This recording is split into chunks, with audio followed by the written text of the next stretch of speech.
Halfway down, there's a son in there, David, 17 ans, that's 17 years old.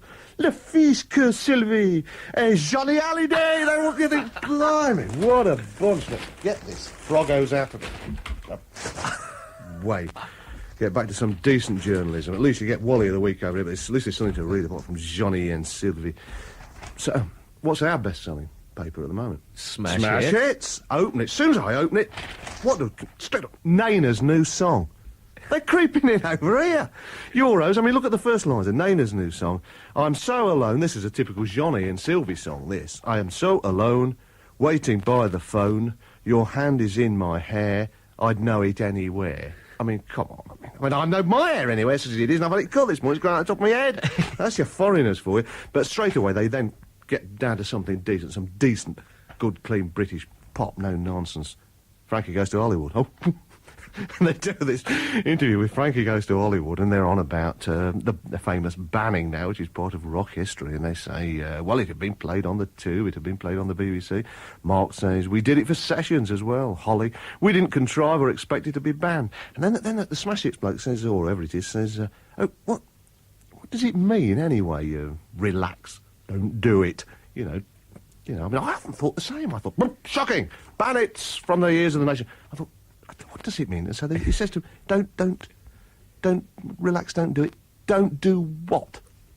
And then Holly says, don't relax, of course. And Smash It say, oh. That's all it says on that line. Oh. I must say, I thought, oh. Lot of trouble over nothing there. But I mean, you turn the pages of Smash Hits, and what have we got? Doodah, Scritti Politti Laddo, Green, is he called? Green? Well, is he called Green? That's what it says. Yes. They ask him straight away, name. They don't mess about at Smash Hits. Johnny and Sylvie, no, name. Green Stromeyer Gartside. Though I prefer just Gartside. Well, I would. It's just the same sort of thing, don't it? I mean, really, you'd be quite glad to be called Winterbottom or something like that if you were called Green Stromeyer Gartside, but he's perfectly happy with that. And then they say, this is the sort of in-depth journalism we get here. Do you do your own ironing?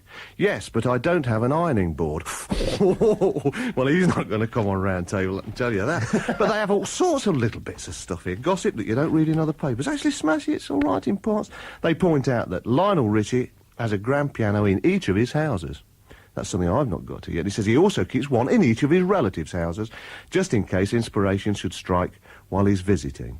There you go. Hope Green, who is probably quite well known in America, really. I think he lives in New York now, doesn't he, mainly? If he turns up at Lionel Richie's, what with him not having an ironing board, oh, I've been inspired, Lionel, you know, like, please, gets out his shirt and the ironing board, you see, up down the old keyboard. Amazing, see, got a keyboard, ain't got an ironing board. Mary Wilson recently sang at the wedding reception of multi-mayoress Cristina Onassis. I had to cancel a Tupperware party, she muttered, but I'm glad I did.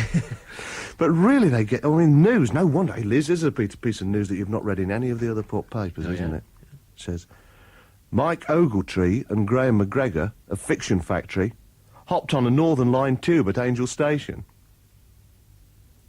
Do you ever think they're scraping the barrel? Oh, I don't know. Talk about the news. But actually, Smash Hits isn't too bad. They've got a good big cover. We always assume Smash Hits is for, like, 12-year-old kids, sort of kids who write things on Broadcasting House and sort of thing when Duran. But, in fact, they've got some quite good pieces. I mean, they've got a complete coverage of the Eurovision thing. Things I'd forgotten. I can't remember Ronnie Carroll doing it in 1962 to 3. You can't remember Ronnie Carroll at all? No. Kenneth McKellar did it in 1966. One of my kinsmen. Yeah, exactly. Yeah, so an Eskimo. And who knows, with a name like Kenneth McKellar, who'd have thought that? Reeks of fish, no doubt, same as you do now. What a present. That's obviously people at home don't know this. He brought me a fish on Tuesday. It's still, the girls won't have it in the fridge in the office. They won't have you in the office. Well, they won't have me in the fridge, either. They won't have me anywhere beyond, even at the Christmas party. None of them would have me. But anyway, there we go. So what they do this Eurovision thing. And there's also a very good piece by Alexis Sale, big sort of rambling, surrealist sort of essay, really, rather like the sort of thing Viv Stanshall used to do years ago on John Peel and so on. I mean, quite a good serious piece, but genuinely amusing, and well done by Alexi there. And they've got a thing on groups' names. I mean, that's, you think, so what, groups' names. But they've just divided some into categories, like the totally pretentious, like mainly groups' names that are based on books and things like Swan's Way, Eyeless in Gaza, that kind of thing. Drowning, not waving, poetic kind of names and things. Pfft, nonsense. Their plain silly column isn't that good, because, I mean, they've got things like Jumping Genie and the Four and a Half Garden Gnomes, and not a group known to me. But on the other hand, they've not got either Angela Rippon's Bum is not in there, for instance, and nor have they got a name of a group that I've never seen, but I've seen the name. That's the Anarchist Formation Dance Team. And I really wanted to see those boys on the floor, you know, but still. But it's a good try. And then you turn over the page, that's quite a good coverage there. But, I mean, Nick Haywood is in it, here, Smash Hits. And they ask him, what's the most promising group that's emerged over the past year? And he says, the Happy Kenneths. Now, I've never heard of the Happy Kenneths. I really must get round the clubs a bit more. But enough, as I say, Smash Hits, it's easy to just say, oh, jokey paper. But there's some good little bits of reading in there in a sort of half-baked manner. What have the others got? Sounds. Did you know that one of Kajagoogoo got married? I don't know which one it is, actually. I can't tell now. It's Stuart Neal. Stuart Neal, that's it. He keyboards or something. That's a perfectly pleasant woman called Catherine Scott. And there's a picture of him in Sounds with the Vicar. If ever there was one of those like, oh, I'll tell the Vicar, I am the Vicar. I mean, look at that Vicar. I'm sure he's a nice bloke. But, but it's like something out of an next film. Looking over his shoulder. Then, of course, they get down to basics. You turn over, look into the letters page there in Melody Maker. Linda Perkett from Morden, or more likely Linda Perkett from Morden. She says, sort of thing that's on everybody's mind. There's no point, you know, you try and live these things down. But regarding your publication, says Linda, and Wallies of the Week, Torville and Dean, you see, the highest in the land. Torville and flipping Dean. You know, are practically like Charles and Diana. Bigger. I mean, on ice. You know, they can do something anyway. Go on, they skate about. At least they don't fall over. Blimey, you see, Torville and Dean. Your magazine epitomises to me, says Linda from Morden, all that is sordid and sick in our society today. Torville and Dean and their music. Torville and Dean and their music. Well, no, pass what, have brought beauty and happiness to so many people, unlike your cheap and nasty rag, which dwells on all that is rotten and is, frankly speaking, an insult to decent people. Well, Melody Maker let themselves, once they got onto people like me and Torville and Dean as Wallies of the Week, they could expect that. I mean, what do they mean? An insult to decent people? Like, do we know any decent people in Britain today? Can't think of any. Torville and Dean. That's all we know. I mean, Torville, I imagine... Do you think she's in the cake shop now? I can imagine. I'll wander into the cake shop tomorrow. Has she seen it? There she is behind the counter. Sort of push open the door. Oh, hello, Torville. Oh, hello, Mr. W. Hot enough for you? Yes, but don't sit on those almond surprises, please. Oh, sorry, but both of us, Torville, seem to be Wallies of the Week. Well, sticks and stones may break my bones, but talking can't hurt me, and some people just like the sound of their own voices. Well, that's some consolation, Torville. I must say, you're quite a philosopher, you know. Well, you have to know life, Mr. W. Working in a cake shop like I do, and learn to take the rough with the smooth. You'll use your slab of Battenberg on to... I'll do it again. And learn to take the rough with the smooth. Saturday you'll be calling in for your usual slab of Battenberg, Mr. W. Thank you, Torville. I mean, you can see it all there. A bit of decent British life, but... What do we get from the music papers? The big single this week seems to be the Human League. They can't agree on that. Looking at NME, more people with serious... More pop people, they say, with serious hats on. Bit of a knocker there. Record Mirror, it's a grower. But politics and pop don't mix, so I'm told. Perhaps that's a little tongue-in-the-cheek remark. John Colbeck in, what must it be? Sounds, I think. Let's have a look. Yes, Sounds. He says, I'd hope for better, but this is just disco fodder plodder with a touch of big country thrown in for good measure. A long road to nowhere. Smash hits. They've got Dave Gone. Depeche Mode. From Depeche Mode. On, yeah, that's right. And he says, the Human League, Lebanon. Long time no hear, and it's a pretty heavy subject. But then he gets really poppy. Straight away he realises he's got a bit serious for that Smash Hits audience and says, but a rousing chorus and a snappy guitar riff that reminds me somewhat of the Banshees go together and make a big hit. He knows how he's going to make all that, eh? And then the Melody Maker. It's brilliant, naturally. Well, there you go, you see. But what's the big album, finally? Well, it's difficult to say, but, I mean, the one that seems to have got the most reviews, much to my surprise, you turn to NME here. Front page here, straight away. Front page pitch. Bananarama. Bananarama? Well, there it is. I mean, full Derek Ridge's photo. Derek, good photographer there. Very moody. He's a moody picture. photographer. No, he's all right, actually, quite a pleasant. He once took a photograph of me, that's how I know him, yeah. Wonder what happened to that photograph. Didn't get on the front page of the NME, but on there they are, front page of the NME.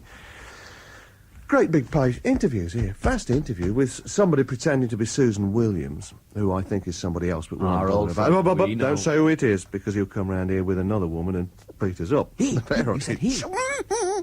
I said, oh, don't say it. Bring Julie Birchall round. Whack! No nonsense. But here's this interview with Bananarama, and it's all full of bits and bobs here, you know. I mean, they're doing their stuff.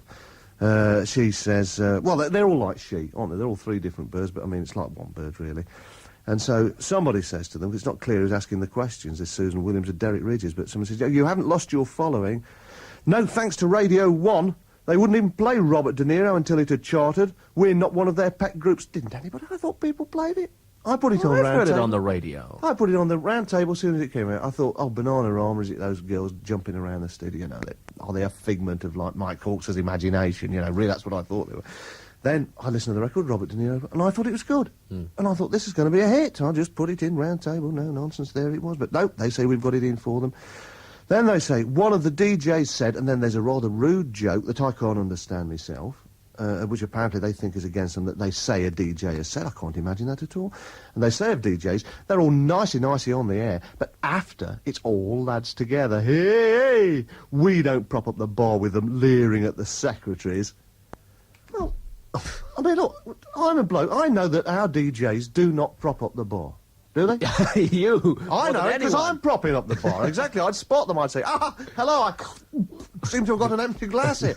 Unless it was Andy Batten Foster, in which I pretend to be foreign, or somebody who just looked like me. Bubbles. Yeah, if Bubbles Foster, all right, that's all you would get out of it, Bubbles. I mean, half a glass of Bubbles, and that's the end of it.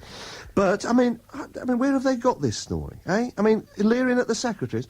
Our DJs don't leer at the secretaries. They're far too busy opening supermarkets. What they think is a leer is a smile as they look at the local camera at the wherever it is, flipping Bagsworthy advertiser, and they open the, here we go, open this Sainsbury's, and they smile kind of thing, and they thank you, give me £1 million, and away they go. They haven't got time for all that. So where these girls get, I think they get told things, you know, by the record companies. You know, they say, wouldn't play it, and then they make some, obviously, excuse. But they do a lot of talking in here about art, and turn to page 48, there's stacks of it. Pages! I never thought to see this. I've obviously underrated Bananarama, because New Musical Express, they take things seriously, as you know. Indeed. Front page, great big front page, massive photo, page photo inside, big write-up, page after page. They're all on here, let's have a look. And they finally they get round to talking after they've talked about Ireland and women and sexism and all sorts of things, the business, pornography. They really get in-depth in Bananarama, so clearly they're taking it very seriously. And they've put here writing about them at the record, and they've said something about our producers. They want us to stick to the hit formula, but we want a new direction. We compromised and produced a really good album, and people are really going to love it. So it took NME to find that out, but what do the other papers say? Have they got that view of NME out? Can they dive deep and see under the surface like NME can? No. Look, Record Mirror, it's headed less appealing, banana, appealing, you see, and they say here in Record Mirror there's something inherently good about Bananarama. 3 girlfriends with a modicum of talent having a giggle, pretending to be shy girls and getting on the telly. Great stuff. And they never meant it to last through to a second album, I'm sure. And on Bananarama, that means this album, things are beginning to wear thin. Dear me. Melody Maker, Colin Irwin in Melody Maker says Bananarama, that's the album. Then is the clean-cut, unobtrusive face of pop. Always in the kitchen at parties. You can frog to it contentedly without need of a recourse to a pacemaker, and happily introduce it to your mum. Just think of it as an amusing acquaintance rather than a lifelong friend. They're dismissing it. It's as if it's nothing. Enemy. Front page, mate. Pages of it. What do they say in sounds? A one-line joke that drags on and on. A career that's become an ice cream gulping competition. Who'll get sick first, us or them? Bananarama, the very name oozes innuendo. Fine for a couple of singles, but an album? This is the second attempt. The other papers have missed it. NME. Front page, full page inside. Derek Ridges, top photographer. In-depth with this Susan Williams person who is clearly an in-depth person. It's all in there. Pages of it. Let's see what they say about the album. Because they usually have a whack, as you know, but they've spotted it.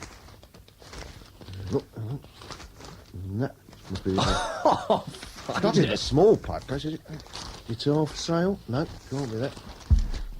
Oi band for me, that can't be done. Hello, crossword. You haven't seen the crossword, do you? Would you credit it? After all that, NME set us up for all that. Don't review it. Beneath contempt, as far as I'm concerned.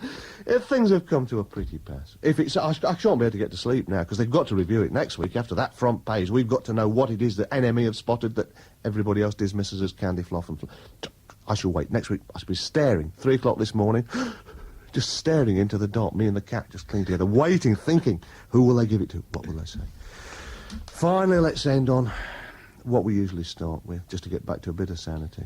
The chart. The sounds funny chart. The sounds silly chart. We've had sandwiches, we've had spreads and coffees, and we've had everything. Do you know what they're doing this week, the silly chart? TV ads. I think they've done that one before, actually. But there we are, TV ads. But, I mean, I can't remember off these. Purcell Automatic, Roundtree's Trio. Never had them. But right at the top, do you know what it is? What, in popularity or the most played, would you say? Well, it's popularity, I suppose. That's what it says, TV ads. It's a popularity poll. Do you know what it is? Well, I haven't done any for a while, so I couldn't guess. Carling Black Label. Carling Black Label, top there. I mean, why not? Is that to do with the rock scene, I ask myself? Well, it is to do with the rock scene, and I'll tell you why, which I'll bet you didn't know. Do you know when we did, about a year ago, we did the Heroes and Villains concert, Radio 1's birthday concert? at the Odeon in Hammersmith. Odeon in Hammersmith. You went out and waved because you're a disc jockey. Me, I was playing with the band twice, I hope you noticed. And one of those times, I played with Chris Farlow, and then they let me come on and play, rehearsed with the band the day before, and I came out with the band and joined the trumpet, other guy on trumpet, and played with Cliff Bennett. And Cliff Bennett, we were in the dressing room together, and we were getting changed, because these days he's a salesman of some sort, businessman, and he's quite plump in a white jacket and a stripy tie, like salesmen are, you know, and a sort of blazer. And he says, hang on, mate. I said, I've got to go and get changed. And he went out and changed into another blazer, a stripy tie. I said, he always looks the same. He's a businessman. I said, well, Cliff, do you do any singing these days? He said, well, I don't do a lot of singing, because, you know, I can't keep a band together. I've got my business now, you know, I'm doing that sort of thing. I'm a representative, you know, so I couldn't keep a band together.